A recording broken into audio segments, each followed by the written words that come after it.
She's back. Again. Everywhere I go in this save file, she appears. She was Bob Pancake's cleaner, she was at the Protest in Summers playthrough, Naomi Mori, which is kind of creepy looking too.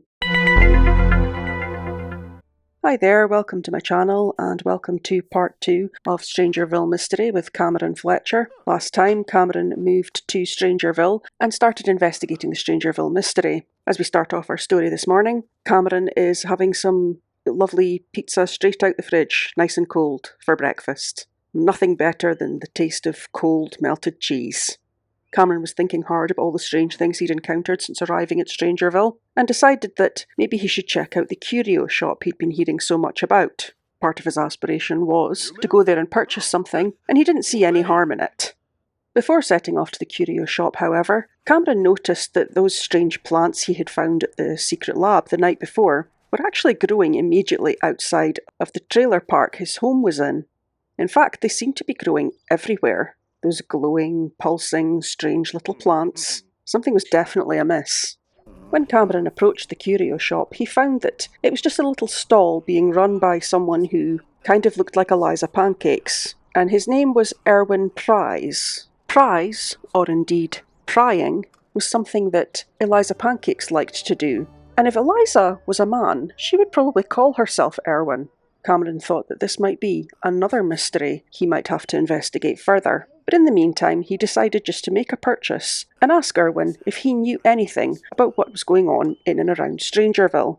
Cameron shared with Erwin that he had visited the secret lab, and all that he had found there, other than piles of abandoned papers, was a locked door. Erwin told him that there were ways to get a keycard to the basement of the secret lab, if he could find enough evidence of the strange stuff that was going on in town. Cameron asked to browse Erwin's wares and found that he was selling a number of strange things, but the thing that sounded the most interesting to Cameron was the Sims spybug, or the 51M5 spybug. It said something about how it could be planted on someone and used to listen into their conversations. But Cameron needed the spare parts for a little project he was working on and thought that maybe he could use it that way instead. But he couldn't deny that the goofball in him was tempted to use it as part of a prank to plant it on someone and listen to what they got up to when they thought no one else was around. What could be the harm in that? After making his purchase, Cameron had completed another part of his aspiration, and Erwin said to him, "Thank you for shopping at Curios Creations and More. No one ever asks me what the more is, but anywho, enjoy your new items." Which also seemed like a strange thing to say, but everything about Strangerville was definitely strange. It had certainly earned its name. Cameron tried asking if Erwin would be able to give him a keycard to the basement, to which Erwin replied, "I think I have a keycard in my secret inventory. I will only sell this to you if you can prove you are committed to the Strangerville investigation. Maybe if you have a secret dossier." Cameron had no idea what a secret dossier was supposed to be, but Erwin was a strange-looking person, probably into conspiracies, and so he decided that he would move on to something else. He remembered that the pizza delivery person had told him he should check out the bar where military personnel hung out, or the library where scientists had been seen to be investigating the Strangeville mystery. Perhaps visiting there and talking to them would help him to learn a little more. At the Strangerville library, Cameron found an array of interesting and unusual characters, including a woman who, at a glance, looked a little bit like Naomi Mori. Wasn't quite her, but did look just a little bit like her. Along with some other characters who he hoped might be able to tell him some more about Strangerville. The first woman asked Cameron, "Have you been noticing those bizarre plants popping up around town? You best keep your distance from them. The local scientists have been running tests on them." That was a little worrying to Cameron, as he had been going in about to all the local bizarre plants and taking photographs of them. He decided he would ask around a little more to see if he could find out anything else. That was when he noticed someone who called themselves a conspiracy theorist. That sounded like someone who might know something more. As he approached the conspiracy theorist, Cameron noticed that they were scared, and unfortunately they didn't have anything new really to tell him, as all they said was, "Have you checked out the curio shop near the trailer park? I hear they have a secret inventory that might be worth checking out." Although that wasn't new information for Cameron, it was interesting that that was someone else mentioning Erwin's secret inventory. He decided that was something he definitely would have to check out. He then noticed another conspiracy theorist and decided to try chatting with him. This second conspiracy theorist, Lane Leslie, was wearing an unusual hat, a bit like the one that Erwin wore. Cameron asked him if he knew anything, and in fact, he did say something useful. He said there are ways to get a key card to the basement of the secret lab if you get enough evidence of the strange stuff going on in town. That corroborated the information that Cameron had already received from Erwin. This must be the requirement for him to create a secret dossier. And with that, Cameron had completed the first milestone of his aspiration. Cameron decided to ask Lane a little more about what might be going on at the secret lab, and Lane replied, "I have a few theories about what is going on in that lab, but I'm not going to share that with just anyone."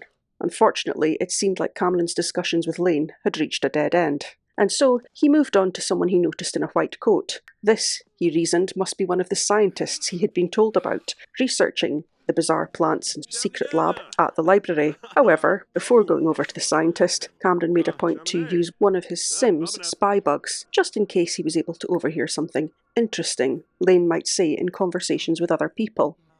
Cameron then sat down with the scientist, Clinton, to find out if he could tell him anything helpful, and Clinton's response did definitely pique Cameron's interest. He said, "I've been told that if anyone asks me for evidence, I should report them, but I'm starting to think the public should hear about what's going on." Cameron needed evidence to make his secret dossier. Perhaps Clinton would be the one to help him get this. When it seemed like Clinton had no more information to give to Cameron or no more help to offer, Cameron did the only other thing he could think of, and he planted another Sims spy bug onto Clinton with a conspiracy theorist and now a scientist tagged. Cameron felt the only other person worth bugging would be one of these military personnel he had been hearing so much about. But he recalled that they supposedly hung around at the bar, and so he would have to go there to find one of them. Cameron did not have to wait at the bar long before some military personnel began appearing. Some wore different uniforms, some appeared to be more senior officers than others, but he hoped that some of them might have some information for them. One of them looked a little angry when Cameron tried to ask him for any assistance, simply telling Cameron, "I have some evidence of what's been going on, but I'm not supposed to talk about it." Cameron had slightly better luck with what appeared to be a less senior military personnel based on his uniform. He told Cameron military-ranked warrant officers level 5 or above can get a keycard to the restricted area of the lab. Just use a computer to requisition a keycard and they'll mail one to you. I've heard civilians are finding ways to get them too, though. Cameron wasn't keen to join the military just to get a card to the secret lab. After all, that might interfere with his job at the secret lab. Instead, he decided he would just compile the secret dossier and get the key from Erwin, as he had originally planned. Cameron decided to return to the secret lab. He felt a little awkward poking around at the secret lab, his future employer, but maybe it would be useful. And if it could help him explain some of the strange things going on around Strangerville, all the better. This time, though, he would not go alone. This time, he decided to take his trusted friend, Makoto Saito, with him.